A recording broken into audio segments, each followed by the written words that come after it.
Welcome, everyone. Thank you for joining us. I want to invite you to take a moment to make sure that you are muted so that we can minimize distractions for one another. Welcome, everyone. Thank you for joining us. I want to invite you to take a moment to so that we can minimize distractions for one another.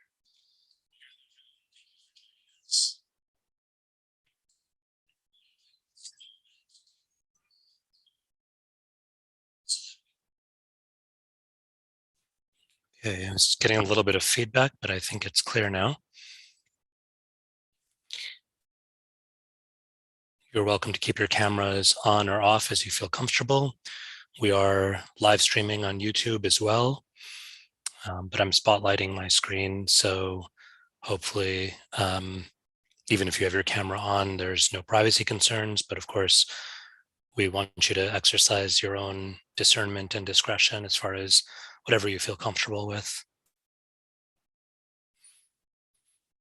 Taking a moment here to perhaps find that comfortable seat, the comfortable posture, to more intentionally ground ourselves, make whatever adjustments we need to in order to be fully present, aware, and at ease.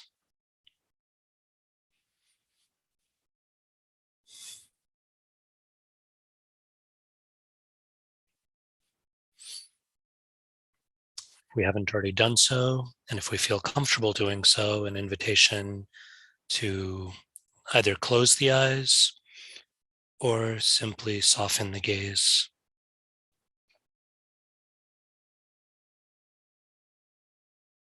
If we're softening the gaze, we might find it helpful to identify a fixed point, maybe something on our laptop or the wall or desk in front of us, to allow our vision to rest on, to make that our drishti, our fixed point of focus.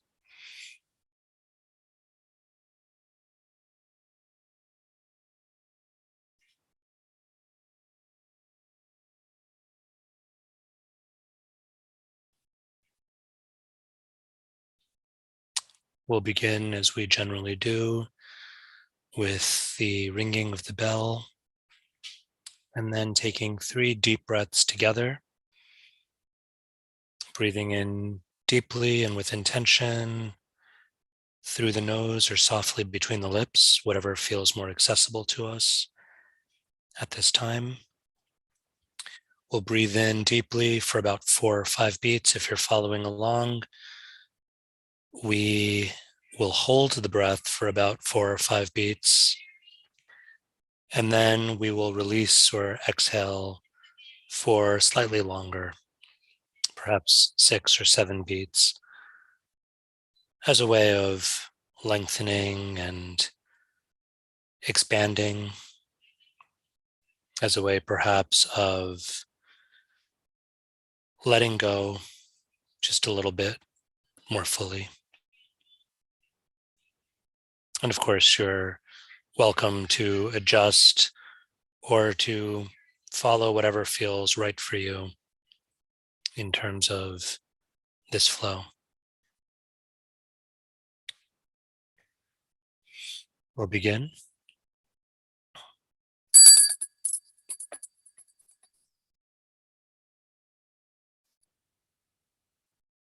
Breathing in,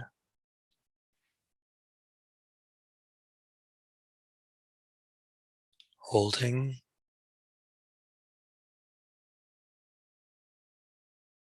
and out.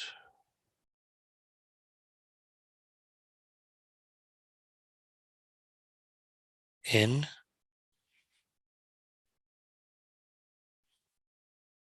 hold,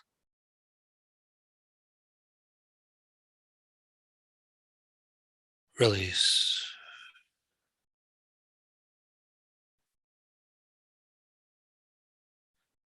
One last time. In,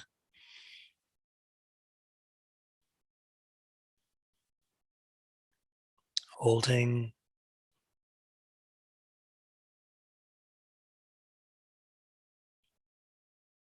and out.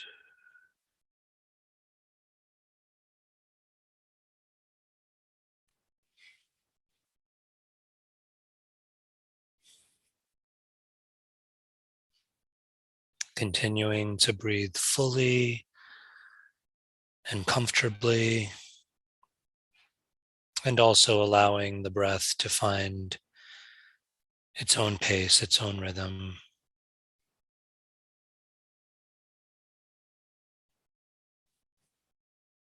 We can continue to keep count if that feels right for us, or simply allow the breath to settle, to find its own pace.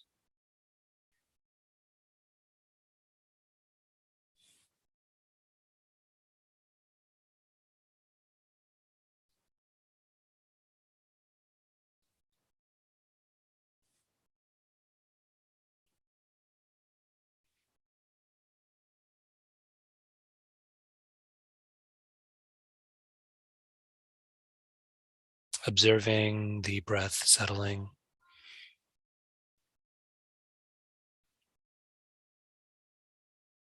and noticing any sensations that accompany it.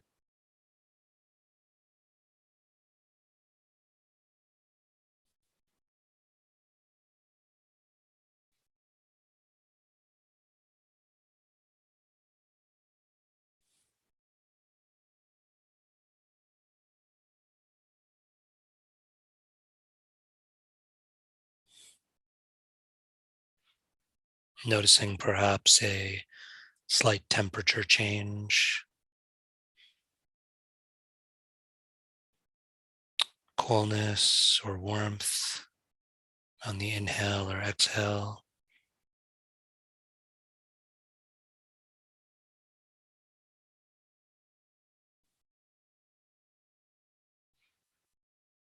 Noticing perhaps tightness or softness in various parts of the body or in the chest.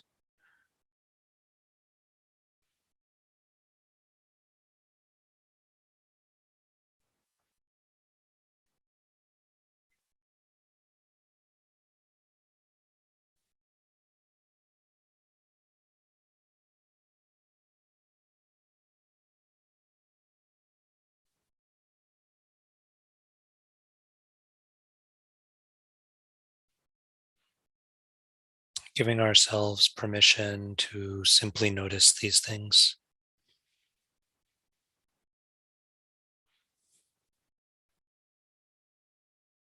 to rest all of our awareness on this simple process of breathing.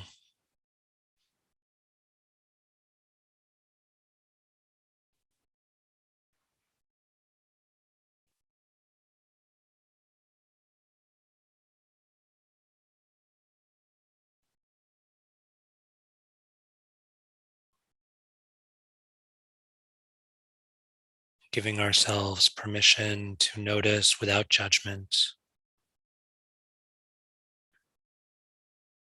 without a task to perform,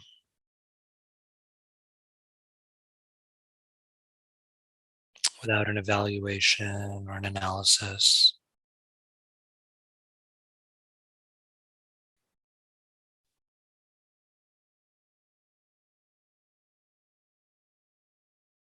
If we feel our minds moving in that direction,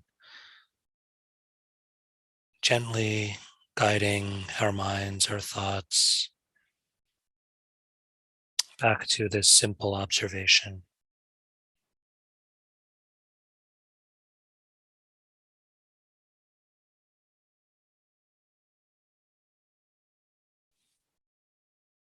If we're struggling with judgment, perhaps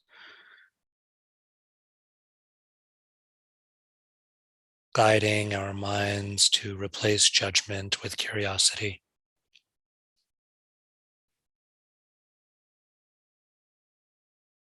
Maybe even silently repeating to ourselves this simple affirmation: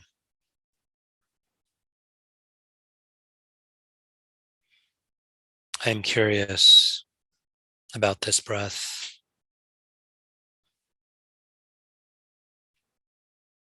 I am curious about this moment.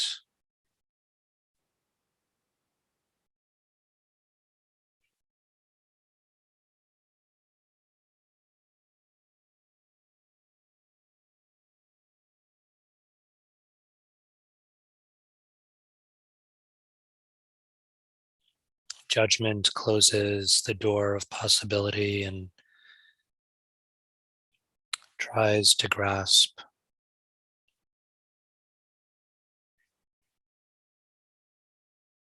Curiosity opens us to whatever is ready to show itself to us.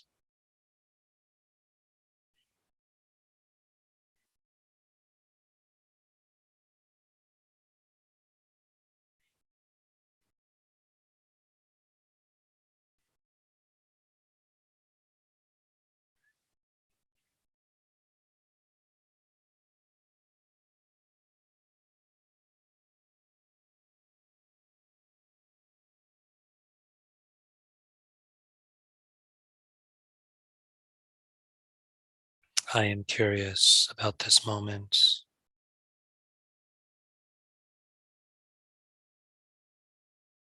I am curious in this moment.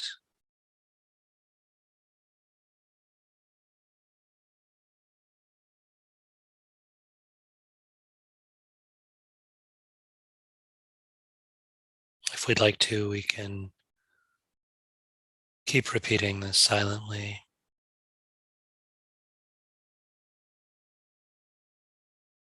This affirmation can become like a mantra.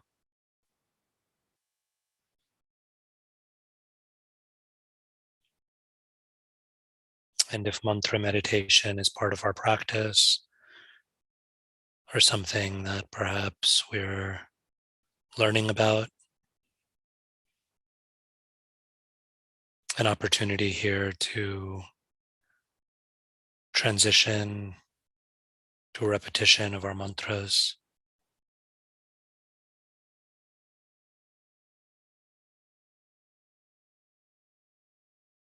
or simply to remain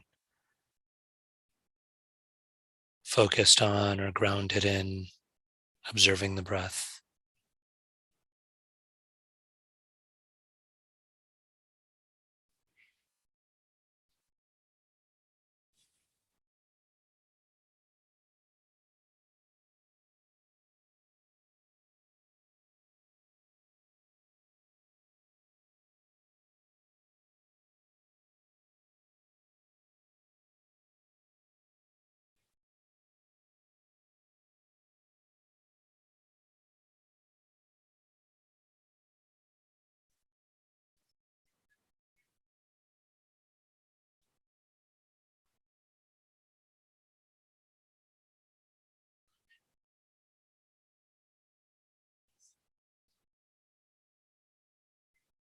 Gently guiding the wandering mind back to the breath,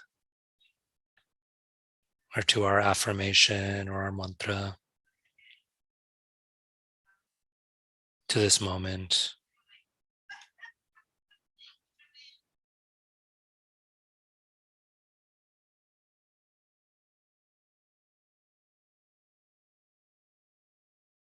Drawing in.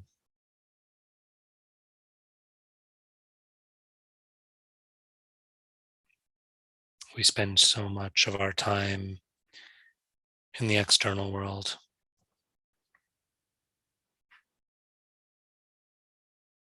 doing, acting, striving, accomplishing.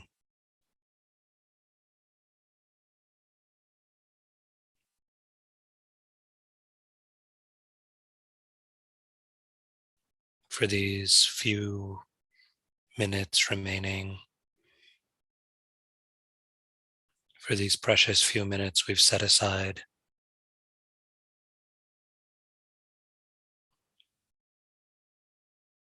Let us give ourselves the gift of simply being.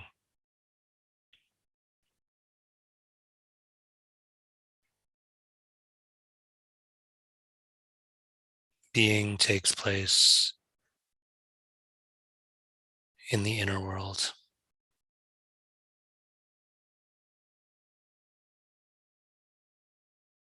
the internal landscape.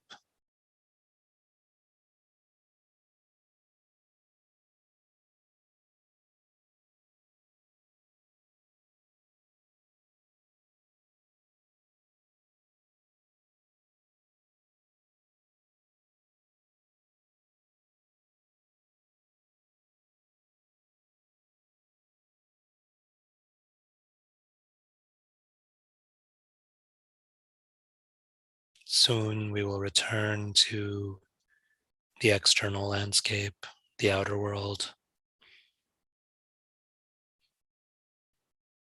to our responsibilities, to our opportunities and challenges,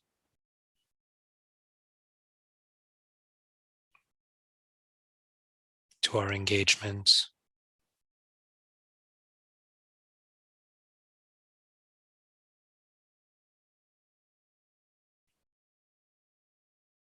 In these moments,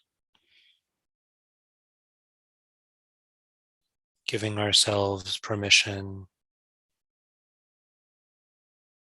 to savor with gratitude and joy, perhaps, this time in the inner world.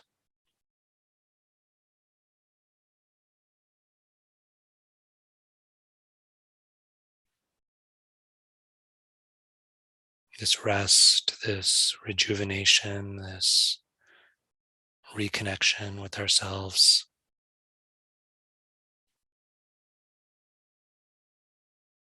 Or perhaps if it's part of our practice, with a divinity beyond us, with our source.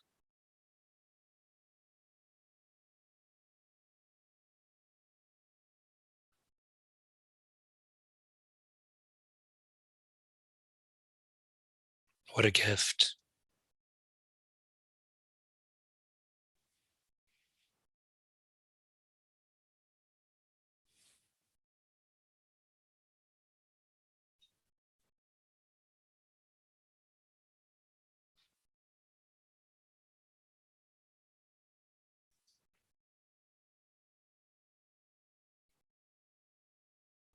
We will bring our meditation to a close with a final deep breath in,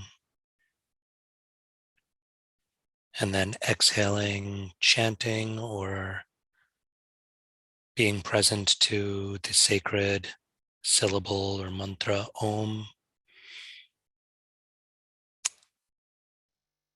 the sound of the universal, the infinite.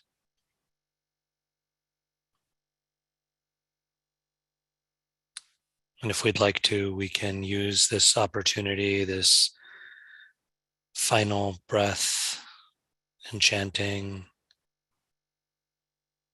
as a way of setting or sealing an intention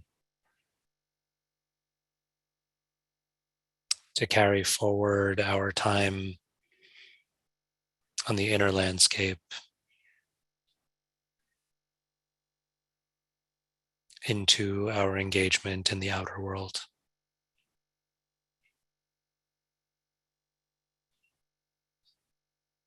Let us take a deep breath in.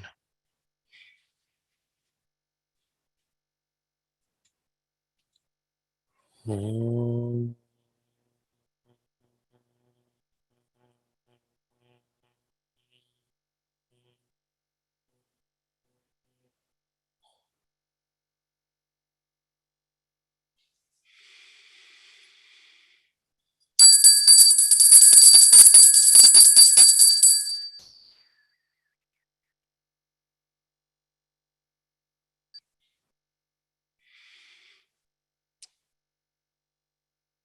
Gently, with ease and kindness, we can open the eyes or widen the gaze, returning our awareness, our presence to this outer world that we inhabit, that we have the privilege to engage with, and to one another in this gathering.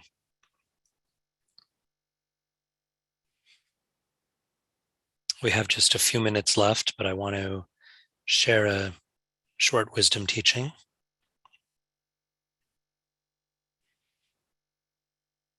I'll share my screen.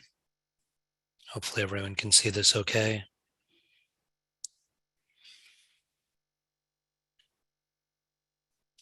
Today's reflection is on this idea of going within. When we make the time to go within for our nourishment and retreat, we develop the discernment to know when and how to extend ourselves out into the world with intention and purpose. Sometimes when we think of the idea of going within, we might visualize or imagine it like drawing into a shell, like the image of the tortoise drawing into its shell. And unfortunately, sometimes in our kind of contemporary world, especially in sort of modern or postmodern society where there's such an emphasis on acting, on doing, on accomplishing, on things that are quantifiable, sometimes there's a kind of a negative connotation to being withdrawn, right? We talk about someone being, oh, that person is so withdrawn. They're such a wallflower. They're too shy. They're like, hiding in their shell. We use this almost in a pejorative sense sometimes. But it's interesting if we can just reflect on this beautiful example that is found in nature, that the tortoise is teaching us. There's something really amazing and wondrous to learn about drawing within, the way the tortoise draws within and into its shell. So this analogy of the tortoise is found in the Gita, in the second chapter of the Gita. Sri Krishna says, Yada samharate chayam kurmogna kurmog aniva sarvashaha indriyanindriyartebhyas tasya pragya pratishita. One who is fixed in wisdom is able to withdraw from the objects of the external world, just as the tortoise draws its limbs within its shell. So this is Krishna's example. Krishna is using in the positive sense that the yogi is like a tortoise or can learn from the tortoise. So what is the lesson that we learn from the tortoise? Well, the tortoise draws into its shell. What does it do when it draws into its shell? It finds safety, it finds nourishment, and it finds its own home within its shell. And in a similar way, when we draw in, when we make the time to draw in, it can feel it can feel sometimes we can start to doubt ourselves. It can feel like an indulgence. It can feel like an escape. It can feel like kind of maybe even an act of selfishness. Oh, I don't have the time for that. I have too much to do, or there's too many other people and things relying on me. Or I don't want to be one of those self-indulgent types. Or we can simply just tell ourselves, I'm just too busy for that. That's a luxury. But when we flip the paradigm and we think, no, this is actually something that's critical, that's necessary, that's as life-giving to us as it is to the tortoise. If we can approach drawing in, making the time to draw in like that, then we start to realize it gives us our nourishment. We nourish our bodies in so many ways. We nourish our minds in so many ways, right? We take care of the physical body, nourishing it through food and water, through exercise and physical activity, sleep, all these things. We nourish our minds by stimulating our minds, by reading and studying and learning. We nourish ourselves in so many ways. Are we nourishing that innermost landscape that is nourished when we make the time to go within and to bring our awareness within? Are we giving ourselves the gift of retreat, um, of recharge, of rejuvenation, of some moments of calm and safety and groundedness? And are we giving ourselves that home base, right? Or are we existing so much only in the circumstances, the ever-changing circumstances of the outer world, that we feel when we're not out there, well, where am I then? Can we give ourselves the gift of a home base that goes with us wherever we go, that we can bring with us, regardless of the circumstance, regardless of what place we're in? When we do that, when we give ourselves this opportunity to draw in, something really amazing happens. We are able to be not less present to the outer world, but we're actually able to be more present to the outer world. We're able to engage more meaningfully with the outer world. It's not escapism when we approach it in this right spirit. It's rather nourishing ourselves, retreating into ourselves, giving ourselves that home base that equips us to show up in the outer world in the best possible way, in the most meaningful, thoughtful, grounded, um, clear way.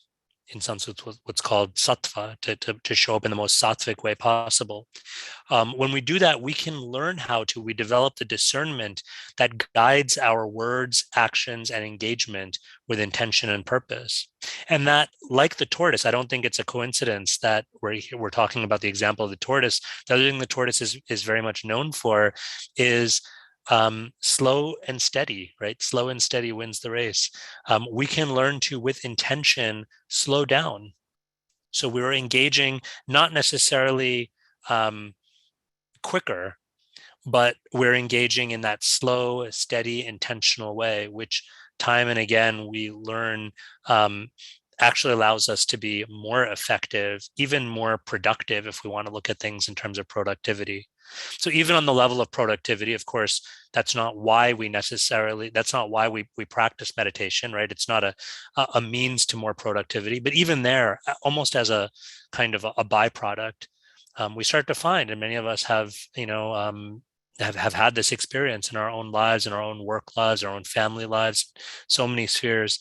When we learn to slow down, we actually learn to be more effective, more productive even. So again, when we make the time to go within for our nourishment and retreat, we develop that discernment to know when and how to extend ourselves out into the world with more intention and purpose.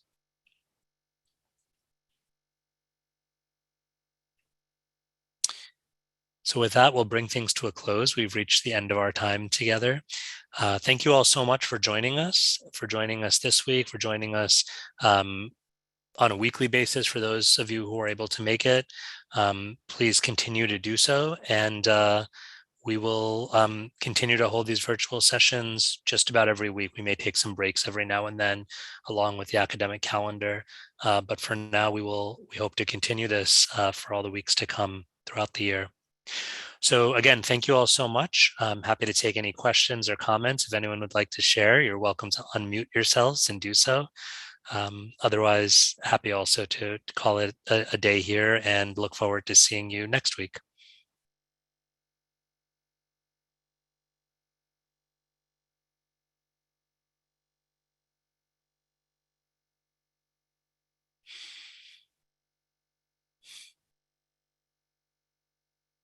Okay, well, thank you all. I see some thank you notes coming in the chat box as well. Thank you all for the gift of your time and presence. Have a wonderful rest of your day and rest of your week to come. Namaste.